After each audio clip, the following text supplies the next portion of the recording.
So good afternoon everybody, Elaine Mullally is my name and you're very welcome to our presidential election campaign of Spoil the Vote. So the reason why the Spoil the Vote campaign as such came to be is, you know, it's not, nobody owns it, not one person or not one group of people is responsible for spoiling the vote. It's an organic grassroots movement that formed purely out of frustration because the people of Ireland just were given absolutely no choice in this presidential election. So there's 8 people, we came together online, and the reason why the 8 of us came together online is because we all have relatively large social media accounts. Due to the duration of the actual presidential campaign itself, we didn't have time to organise posters, flyers, we didn't have time to raise funds even for all of that.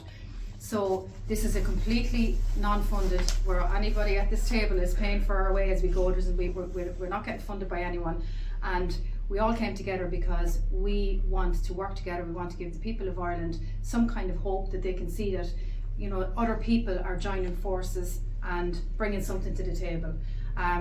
So I would like to say to anybody watching this, if you're unsure, if you don't know who to vote for, spoil the vote. If you don't want to vote because you're fed up of the way the government handled this whole election, spoil the vote. If you like, share, put a video up of your own, and we see it, we like it and share it. But the biggest thing is that once you show up next Friday and you spoil your vote, then you're part of this campaign. Nobody owns it, nobody's responsible for it, we're all just trying to push it and funnel it as best we can. Now there are 2 gentlemen either side of me, and I'm going to hand you over to Paul Treyvaud and from Chlerigh. From Chlerigh, from Dublin originally, and then I emigrated down to Kerry, and they still don't accept me, but anyway. Yeah, so the reason why I'm here as well is because I'm just a father, a businessman, who represents, you know, maybe a lot of other people in the country who's just sick and tired of how our government has turned and made a mockery out of democracy, particularly with this presidential campaign.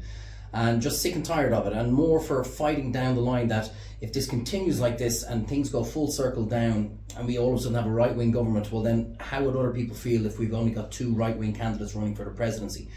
The concept of spoil the vote is more so for what the government have done. None of us wanted to be here today. None of us would have been here today if we had gotten the freedom of choice and the freedom of democracy, which was having 3 or 4 other candidates on the ballot sheet.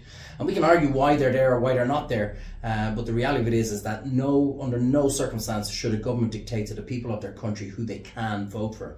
It's a bit like when I say that Henry Ford said you can have whatever colour car you want as long as it's black. And it's also the same thing as you can have whatever president you want as long as it's one of the ones we tell you to vote for.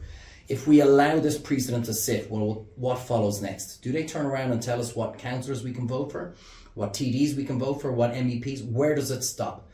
And I'm looking now, when I go into the ballot box, there's no box that turns around and says to me, none of the above. And it's nothing personal against any of the candidates that are there. I'm sure they're 2 fantastic people that have given a lot to public life over the years. I fully understand that, but that's not the point. The point is I wanted to see 3 or 4 other candidates on that campaign, debating, talking, speaking, and winning me over. I don't know if I was going to vote for Maria, Nick, or God knows who, but I wanted that choice. And when we eliminate that from the people of Ireland, then that's when we have a serious problem. And that's why I'm saying I'm spoiling the vote. The most important message that we can get out there is that please vote. Sitting at home doing nothing will help absolutely nothing. They're currently saying we're sitting at 6% of the voters coming out are going to spoil their vote. We feel it's a hell of a lot higher than that. And it reminds us of in the last referendum when they said no was polling very low. And we saw what happened there. It was an overwhelming success and hammered the government. This is our next opportunity. If you're sitting at home and you're frustrated, if you're a guard, a nurse, a teacher, sick and tired of seeing how the cost of living is going through the roof and how your salary is diminishing all the time and you're not getting any further.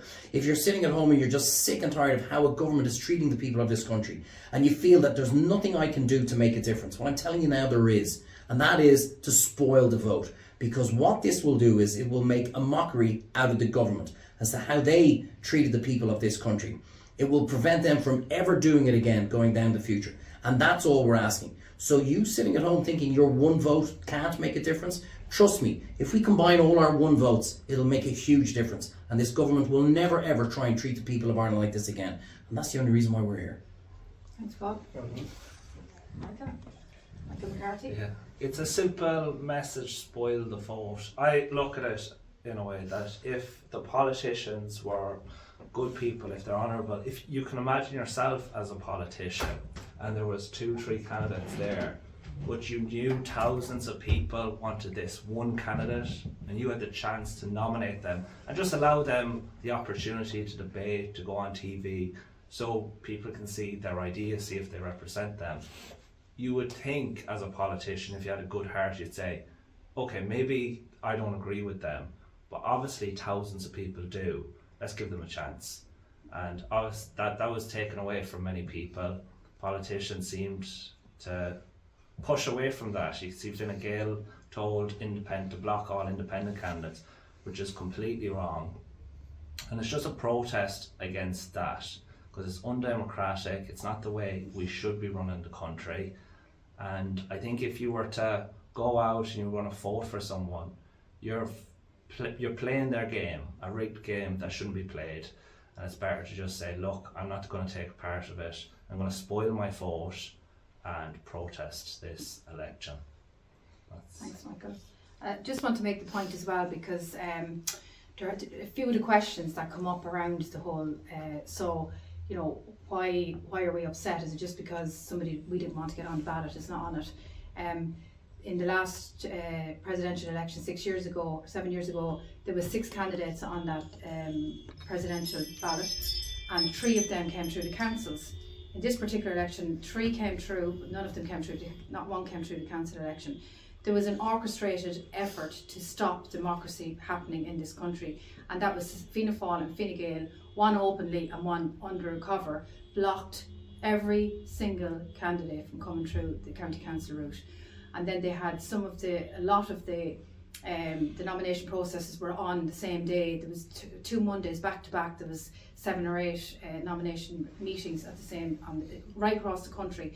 If it was ever orchestrated to stop a centre-right Conservative candidate going on the ballot paper, this was it. Why? The government are terrified.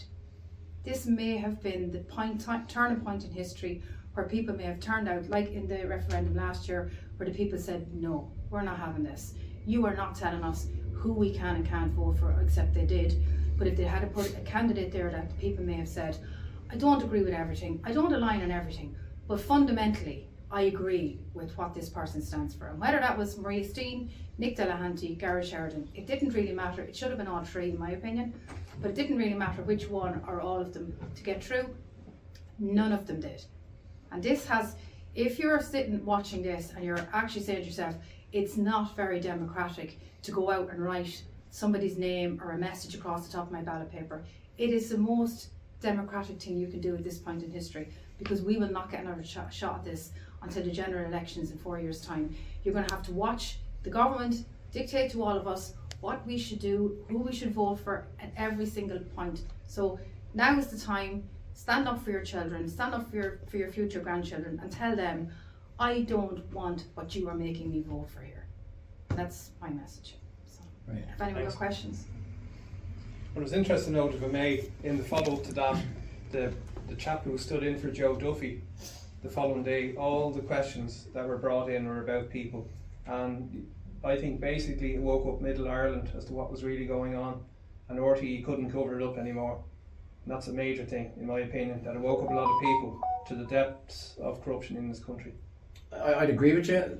I'm just looking at all our social media platforms. I watch what Elaine posts, what Michael posts, what we all post. And when you're seeing 95 to 96% of people agreeing with you, and changing from 5-6 years ago when it was in COVID or whatever, it was all bot names, it was bot pictures, and now you've got real names, real pictures, and everybody turned around saying, I actually agree with this guy. And I think a lot more people are now turning around and saying, I didn't realise what was at stake here 4 or 5 years ago, and I'm not afraid to stand up anymore, because they're realising there's a hell of a lot more. And I'd like to think we're all good people. None of us are malicious, none of us are waking up in the morning looking to do something wrong starting off in our day. But we've gotten to the point where we're just sick and tired of being pushed around now. And I think more and more people are realising there is strength in unity. And if we can convince one person in the room, one person who's watching, these videos, to spoil the vote, it's a huge success, and it's a big slap across the face to the government to say, enough. Thanks. Any questions?